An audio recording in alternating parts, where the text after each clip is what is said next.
All right, what's up, studs and studettes? We got the very first live in-person interview with my man, Limbo Parks. How we doing?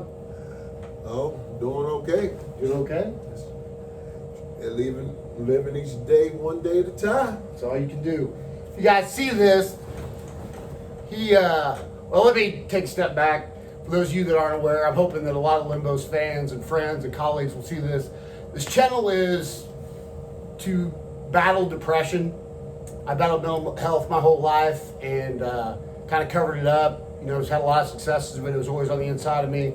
And so that's the main point of this. But then I also am going to always include people that have overcome all through their life and are in the middle of overcoming things. We're going to get to Limbo's knees here in a little bit, but his knees are somebody else's drug addiction, somebody else's cancer, somebody else's whatever it is. So that's kind of the point of this. So I'm going to get you loosened up here a little bit, all right? All right. All right, so top three Chiefs ever. Top three. Let's do Mount Rushmore. You give me your four. Who's going up on the... Four? Yep. Bobby Bell. Willie Lanier. Ooh, Derek Thomas. for sure. And Patrick Mahomes. Fixing to be, no doubt. Where's Will Shields on there? I thought you might put him on the being on the line, so... No, Will Shield. I mean, he's on there, but you know, all the rest of them are Hall of Fame. Well, he's a Hall of Famer too, I guess. Yeah, But, Patty Mahomes is going to be there for sure. yeah. I'm glad you didn't include Tony G. He's a backstabber. Tony G. Yeah. No, I couldn't say nothing to him. No, All right, how about top three Royals? Oh, shit, no doubt. You got Amos Otis, Hal McRae, and George Brett. Right on. See? Who's honorable mention? You got a couple of I'll those. mention Willie Wilson. Yep. Then you got Moose and Hosmer. Yeah, they're up there for sure. There was an opening day once where, you know, growing up, Willie Wilson, those, you know, Royals and George, they were like icons to me. And there was an opening day, I go out of the concourse and there's Willie burning a marble up against the stand or whatever, the pole. Now here we're gonna get a little more. So this August, Limbo and Greg Thomas, GT, afforded me the privilege to go to Canton to see their teammate and friend Steve Atwater put into the Hall of Fame. So we stay at this. Explain to them what the living accommodations and explain the driving situation we got going here. What are we in an Airbnb? Yeah, And Airbnb. I have no idea where I'm going. and then all of a sudden I start seeing these buggies with, you know, I mean, we're in Amish country. And I mean, I'm like, you know, I'm walking around like I'm Bigfoot or something. You know what I mean? You know, and we went to a party and we came back. Pitch black. For those of you, I mean, we're talking country, pitch black, barely 2-lane highway. Go ahead. And every hill was a buggy with a triangle on the back of it with little lanterns on the side of it. I mean, they was all over the place. It's 1 o'clock in the morning. I thought they had to get up for church. There's no doubt. So, Greg and I got to laughing because we'd never seen, we've seen Limbo in some spots, and he fears nothing. But man, he was uptight during those roads. So, that's going to lead into my questions on what would make you more nervous or afraid? Everything against Amish driving. Okay, we're driving with the Amish. All right. Would you rather fight Show Enough or ride with the Amish? Remember Show Enough off the last dragon? The Amish people was good. They're nice. They waved that, did like this to me. I don't know what that means. I don't know what it means. When I blew my horn, they went like that. They sure did. It was a great experience and everything. So All right, so let's slide in. Why don't you tell us a little bit about, kind of loosely growing up through graduating at Ray South. Talk about people, experiences that molded you, made you become who you are, which led you into coaching, teaching, etc. Well, I was born in Kansas City, of course, and at the age of in the 7th grade, I think 13 or 12, my parents moved us out the inner city of Kansas City, out to Raytown. So you're inner city? Yeah, and I'm not saying nothing I'm bad, but let's say I wasn't up to par in my education when I went from Westport Junior to Raytown Middle School. It wasn't very good, and I was behind an awful lot. So, I kind of winged it. I didn't want to read nothing out loud. Right. Didn't want to, I try to make myself least conspicuous in the room, even though I'm the biggest something going in there. Hard. But I wouldn't say nothing. I said the back, I won't, just don't call on me. And Raytown South Junior just wasn't fun for me. I disliked that school very much because it took me away from all my friends and I'm here. But then when we got to the high school, well, I played football at school. Let me pause real quick. So when you moved, someone, I've obviously known you for a long, long time and were you proportionally bigger than everybody else, like all the way through? Did that make it easier, harder? Were people scared of you? How was that? Well, I would hope nobody was scared of me because I never got into trouble or got in a fight.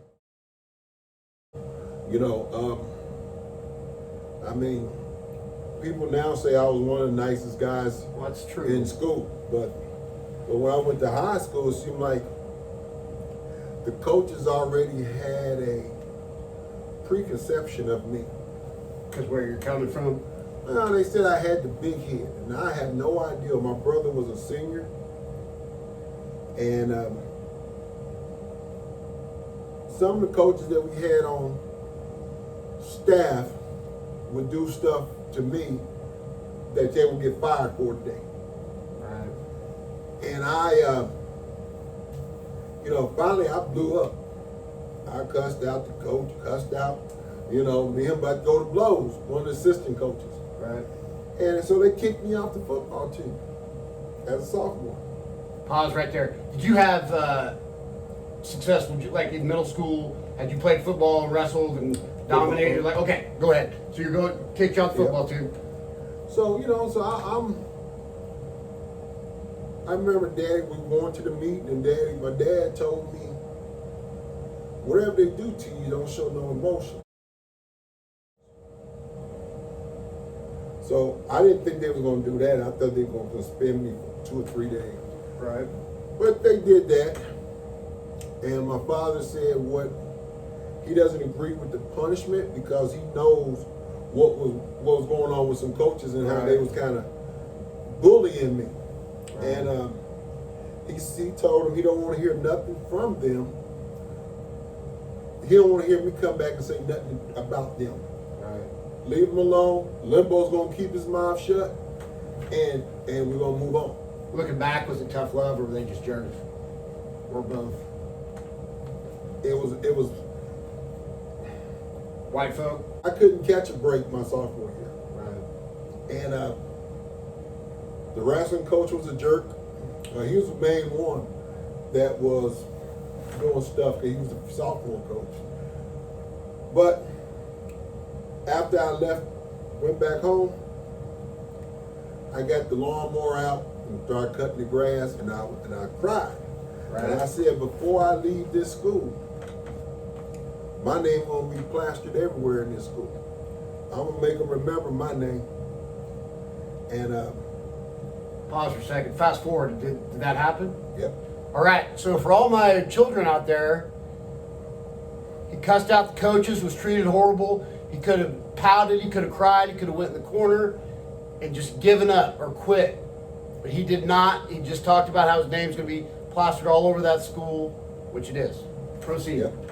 So, and my junior year had the same wrestling coach. He didn't do very well in wrestling, didn't make it out of districts because, he was just an ass.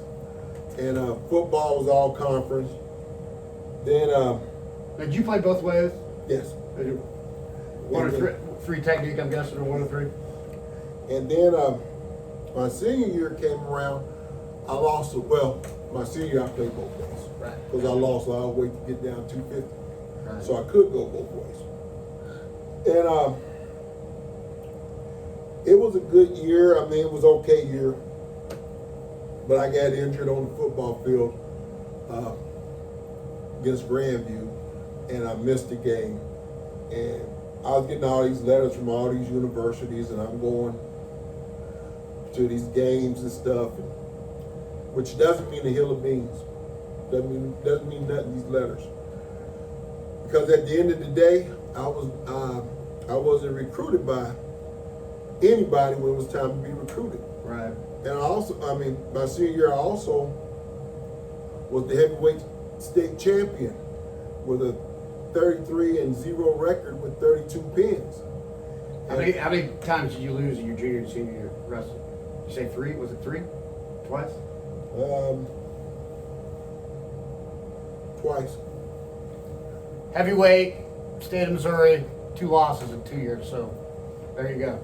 Anyway, go ahead. And And he's humble. He doesn't like to brag about himself, so I'm gonna love him up here. So go ahead, man. so when I was frustrated with all the recruiting, and I had scholarships to like Pitt State, Missouri Western, Missouri Southern, Northwest Missouri. I just didn't feel like I wanted to go to any of them. I thought, well, dang, maybe just need to go to the military, forget football. Then Coffeyville came in, Coffeyville Community College, went down on a trip, changed my whole life. Changed my whole life. I was finally around a bunch of guys that love football like I loved it and would do anything to compete. And so that's why I went to Coffeyville Community College, and we won a national championship my first year. And I was like honorable mention all conference, which I didn't care about because the national championship, what I was having. Yeah, that ring. The next year we went 10-2, and I was All-American and best offensive lineman in the conference. Tell everybody what happened just this last year with that junior college. He's in the Hall of Fame. We got inducted into the Hall of Fame. We're gonna go celebrate next year when he's up running sprints and stuff. But like I said, he's humble. He got the Hall of Fame. Anyway, so best offensive lineman. I want him to take back over. So yeah, I got inducted into the Hall of Fame last year, and which is a big thing to me.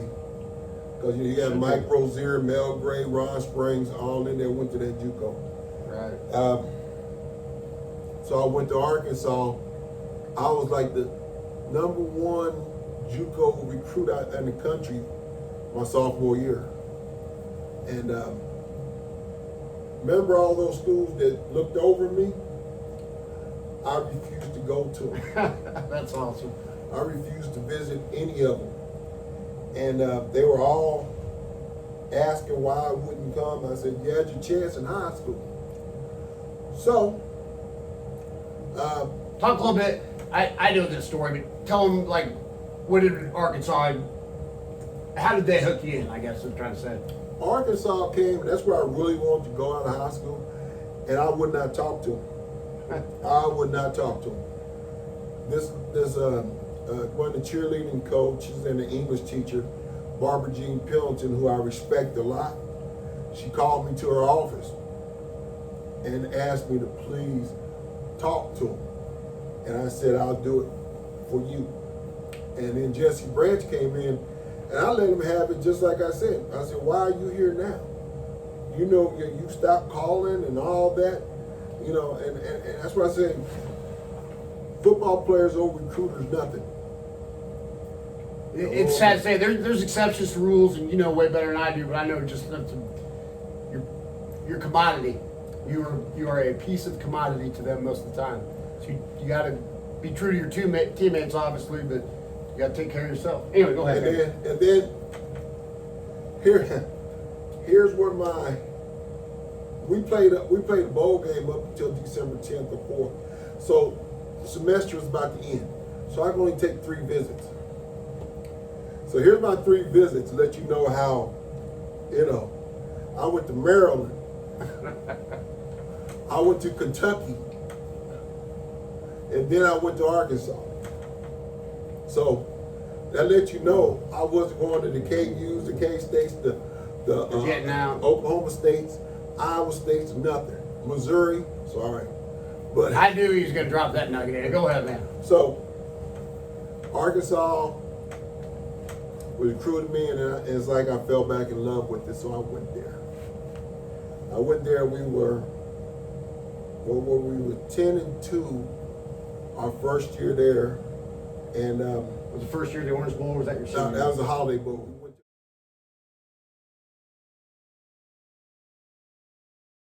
to the Holiday Bowl, and I wound up coming from a JUCO, making first team All Southwest Conference. So, little pause, and I'm going to put this on the video. I'm going to splice it in or put it on the promo. He is at the Arkansas Stadium. His all conferences either right below or somewhere right next to Steve Atwater, who we had already talked about, who's in the NFL Hall of Fame. So we're not talking about getting all conference at East Turkey River Community College. I mean, we're talking big time. Anyway. Yeah. Go ahead. So, and I had a good year and got selected to play in the Hula Bowl All-Star game in Hawaii, in Honolulu, Hawaii. And Rod Woodson, who I saw at Atwater's induction, took a picture with him. I'll put that up there. I was just gonna say he got ahead. So when we went to Atwater's induction, Atwater had all the returning Hall of Famers, and they all wear the gold jackets. I mean, just if you're a football dude, it's like the coolest thing ever. And I look over, and there's Limbo talking to Rod Woodson about that. Anyway. Yep. So, and back in those days, you didn't have the internet, didn't have a lot of stuff, and I didn't do very well in school because I thought I was going to get drafted high and do this. Well, coaches put a bad word out on me because of a little incident that happened in the dorms, and I just left off. I mean, I wasn't in school then, so I went back home, and everybody just kind of forgot about me. And then San Francisco called up my agent and said, yeah. They was like, they want to give me $1,000 signing bonus, which is crazy to think about. Right. But I took it. He has, I don't know, I'll have to dig it up. You may have to send it to me. But he has pictures with Joe Montana and Dwight Clark and all the grades. So, anyway. So, I was out there for, I took 1 year. I played in 3 games, but I was on the, the meat squad or whatever, practice squad. Yeah. Or, and. All right, I'm gonna pause right there because I want to rehash the main points of this. Why Limbo's on here about overcoming. Moved middle schools and had coaches that treated him horrible. Easily could have quit. His old man told him what was what and how to handle it. He ends up everything, wrestling and football at Ray South. He doesn't get recruited initially coming out by the colleges that he was hoping to get recruited by. Ends up at Coffeyville JUCO, national champion, Hall of Fame inductee. Ends up at Arkansas, all conference. Plays in the Holiday Bowl and the Orange Bowl. And so every step of the way, he's had things that he easily could have quit, but he did not. And he had the strength in his mind and the fortitude to overcome and achieve some success. So we're going to fast forward just a little bit. I'm gonna come back to like education and kids and end with. I mean, not that this is all positive. Talk everybody through like how we got here from, let's just say, from the Hall of Fame weekend to now.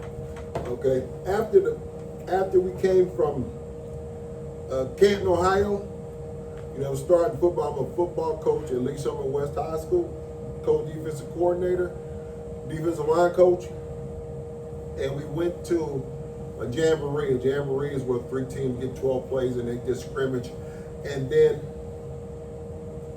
then the season started. Well, excuse me, I had a mishap on the bus, getting onto the bus, where my knee went forward. He was parked on the hill, and I had to step up, and my knee went forward. It dislocated. I tore all the tendons in the patella tendon in my knee. If you're looking right now, I'm sitting in a hospital room still. Okay? When did this, tell me the date? August 20th. January, 13th today? 14th? Yeah. I've been in a hospital or some rehabilitation center for how many months that is. And I was told there'd be no math. Go ahead. I don't know either. And then the man did the surgery at the hospital. They sent me to a nursing home rehab. So that was about a month difference, right? From the August to the where it's about 3 weeks. 3 weeks, where things got real. You know what I'm talking about? Okay, yeah, go ahead. Then I wasn't feeling very well. The room was spinning, something I never had. My eyes were spinning, and my leg was leaking. And I was like, that's not right. Well, on September 7th, 8th, it all came to a head. Couldn't control my bowels, couldn't do nothing. I went septic, and they rushed me to do emergency surgery to save my life. Yeah, I want to applaud you here, because Limbo's as good a friend as I have, and I know that we thought he was dying. I mean, I got phone calls where we were in tears talking to each other, thinking that we had seen Limbo for the last time. But my dude ain't going out like that. Go ahead. So I was in a coma for 4 days, and when they brought me out of it, I didn't know what was going on, what had happened. Had no idea. And next thing I know, they had to tear up the knee again. So to save my life, to get all the poison out. So that was 6 weeks of lying in bed. Then after he did the surgery, I was non weight bearing for another 6 weeks. I'm laying in the bed. Stop, as he's talking about this, sometimes you can hear people tell a story about time or something else. Stop and think where you were 6 weeks ago. Stop and think of how long 6 weeks ago was. Hello. I'm good with that. That's all right. You're good to go? Yes. I'll get All it right, out thank of here. you. You don't Thanks. want any of this fruit, right? No. We need, they got a 6-pack of Bud Light or something? Well, I can get you an order. Anyway, 6 weeks. So this isn't just like you blink your eye. I mean, think of all the time that is in 6 weeks. Anyway, go ahead. So I'm in the bed. Nobody's, I'm not getting any physical therapy. I'm laying there, supposed to keep my knees straight and all that. And then he did the surgery, and I can't walk. Pause for a second. Talk about, because like I said at the beginning, your obstacles with your legs or somebody else's addiction, somebody else's relationships, status, anything that is something you got to overcome. So we're talking about 6 weeks. Talk to me about like the thoughts you had in your head, and like, was there something consistent that you thought about to like keep you positive or keep you heading in the? I mean, we could sit here, sunshine up each other's butts, but you get those dark thoughts. I know I sure do. Well, so how would you bring yourself out? I was like, I need to. I was like, you need to put me in physical therapy. Let me get out of this bed. I wanted to get out the bed. And then they came and got me up out of bed on the side of the bed with a walker. And that's when I realized my legs were gone. Done. I had no more, I couldn't walk. So they sent me to another rehab thing. And all this time, where I told you my head was spinning, I was hallucinating badly, where I would fall asleep and I would be acting out my hallucination, and it was scary, you know. Because then when I realized where I was at, or Yeah, this whole room was shifting. was it like a dream? Like it took you a second to realize that you just. I rode with him till the end, Right. until somebody came in and woke me up, and where I was at, I was hallucinating. I was driving a semi that was out of control. And I'm hitting telephone poles, ditches, everything. I'm trying to pump the brakes, no seatbelt. Remember, I'm in bed, but I'm thinking I got a seatbelt. Girls tell me, you're not in the semi, you're in your bed. I said, well, you need to stop it then. So I go on and I hit a bump. That was me falling on the floor. Oh my gosh. So I'm laying on the floor trying to, you know, Did it kick you too, or were you still loose? I was still hallucinating because I'm thinking, I thought about you. I thought we were back in Lee Summit West. Oh no, they got this little girl in here, and I'm having, cops gonna come, and I mean, I'm up here just hallucinating crazy stuff. Well, they tried to send me back to St. Mary's Hospital. I said no. Take me to St. Luke's East. So went there. They took care of me. And they put me in St. Luke's South, this acute rehab. I work out 4 times a day, and today was a very good day. I was in the parallel bars. They put my walker in, and I walked to the other end with the walker, something I haven't done. I've been here for this is 1 month. I came here December 14th. Today's January 14th. It's been 1 month, and I have regained a lot of strength and the ability to at least walk and get better. Because I wasn't gonna quit, because insurance kind of fickle thing. I know I only got so much time with the insurance before they try to kick my ass out of here. So every day is like I gotta get it in. Limbo, I'll cut this out if you don't want to do this. Do you mind? Do you mind doing the stand-up thing, or do you know? I couldn't do none of this like This before you go. I saw Limbo the first day a visitor was allowed. I can't even put in words how good he looks compared to that day. So I'm gonna let him roll. So I'm at the place where I can. Yes, sir. Yeah, you loud. No, I've always been loud. Everybody always makes fun of me. So that's, I mean. So you think about how far you've come in. On one hand, a long ass time. On another hand, not that far. And you and I were having a conversation before I turned the camera on. You're going to be back out there for football practice, aren't you? Yeah, I'm going back. I'm going back to, I'll be ready to go. I mean, I think if I get 2 more weeks in here, I'll be walking with less of not assistant. I need a walker, but I won't be struggling getting tired. Mm-hmm. So, I mean. Do you? I don't think we've even. Are you kind of off? I mean, do you live like a 8-hour day and then you sleep like 9 to 6? I mean, you kind of on that pattern, or is it just hit and miss with like nurses and everything? Nurses, no, they took off the thing. I was up, I was up at 9 o'clock today. They came and got me at 9:45.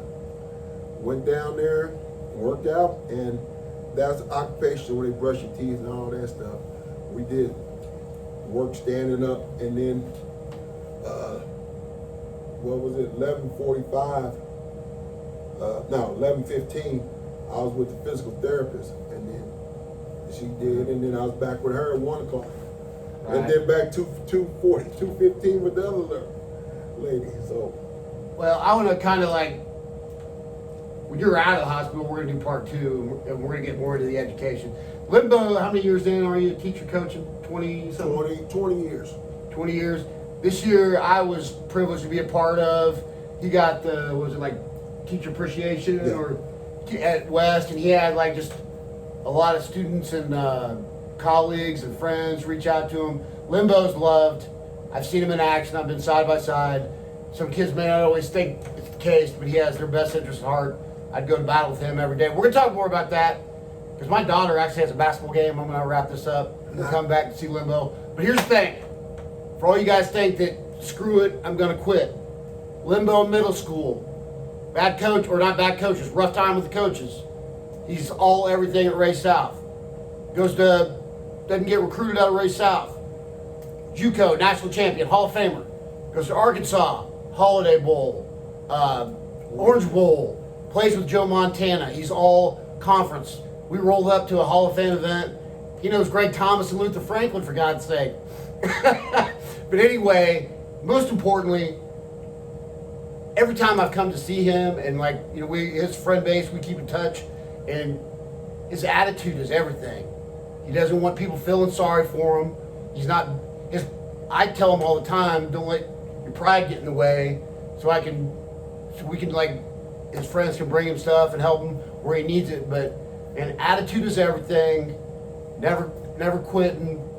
That's what it's all about, man. well, it's like this from here. I want to get up and go. Yeah. Let's go, because I'm not going to be stuck in this wheelchair. Hell no. And that's We'll not me. be out doing it. Hey, Limbo, I end every show with a dance, so you don't have to do it. But I'm gonna see if you know what this one is. Cabbage Patch, Who did this after they scored? Greg Thomas. I'm a player.